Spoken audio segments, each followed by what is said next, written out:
हमें वो तरीका दिया जो ना मुश्किल पैदा करता है ना जिस्म को नुकसान देता है। इसीलिए ज़रूरी है कि गौस्ल से पहले कुर्बत के कुछ बुनियादी उसूल, शरई हुदूद और जिस्मानी नफ्सियात को समझा जाए, ताकि न सिर्फ ये अमल बेहतर हो बल्कि उसके बाद वाली पाकीज़गी भी बेहतर तरीके से पूरी की जा सके। क्योंकि अगर हम असल बात न समझें तो गौस्ल भी सही नहीं होगा, नमाज में असर पड़ेगा, इबादत भी अधूरी रह जाएगी और इंसान की रोज़मर्रा ज़िंदगी में भी एक बोझ महसूस होगा।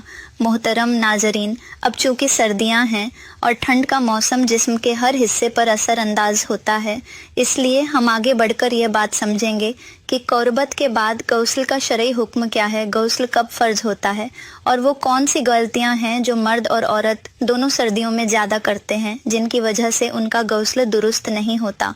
फिर हम आखिर में इस वीडियो का सबसे अहम हिस्सा सर्दियों में कुर्बत के बाद गौस्ल का मुकम्मल सुन्नत तरीका तफसील से बयान करेंगे, ताकि हर मुसलमान मर्द और औरत इस अमल को आसानी और एतमाद के साथ अंजाम दे सके।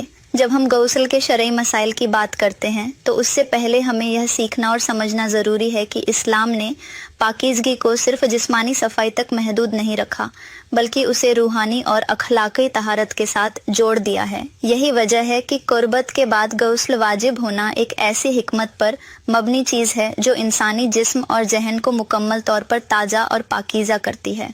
लेकिन अफसोस, बहुत से लोग गुस्ल के बुनियादी मसाइल से वाकिफ़ नहीं होते।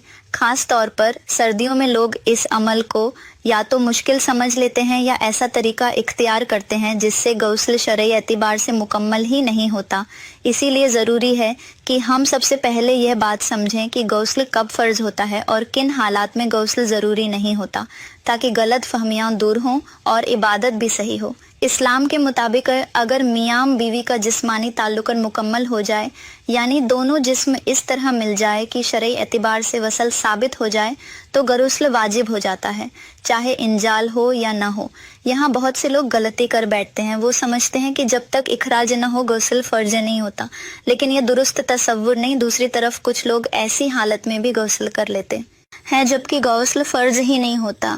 जैसे कि कभी कभी नौजवानों को जज्बाती कैफियत में बगैर इंजाल के भी कमज़ोरी या सोजिश महसूस होती है, लेकिन इससे गौस्ल फ़र्ज नहीं होता। इसी तरह औरतें कई औक़ात ऐसी कैफियत महसूस करती हैं जिनसे वो समझती हैं कि शायद गौस्ल ज़रूरी हो गया है, जबकि हकीकत में ऐसा नहीं होता। इसीलिए सही इल्म होना बहुत ज़रूरी है। अब सवाल ये पैदा होता है कि सर्दियों में गौस्ल के मसाइल क्यों ज़्यादा बढ़ जाते हैं। इसकी सबसे बड़ी वजह ठंडा मौसम और जिस्मानी कैफियत है। ठंड के मौसम में अक्सर लोगों को पानी से खौफ महसूस होता है, ख़ास तौर पर रात या फज्र के वक़्त जब ठंड ज़्यादा हो। ऐसे में कई लोग पानी को थोड़ा सा छिड़क कर समझते हैं कि शायद उनका गौस्ल मुकम्मल हो गया, जबकि हकीकत ये है कि गौस्ल 3 बुनियादी चीज़ों के बगैर मुकम्मल ही नहीं होता। पूरे जिस्म तक पानी पहुंचाना नियत करना और जिस्म के असल हिस्सों को बगैर किसी रुकावट के धोना। बहुत से लोग बाल, दाढ़ी, नाखूनों के किनारे, आँखों के करीब का हिस्सा और बदन की तहें सही से नहीं धोते और उन्हें अंदाज़ा ही नहीं होता कि इससे गौस्ल मुकम्मल नहीं होता।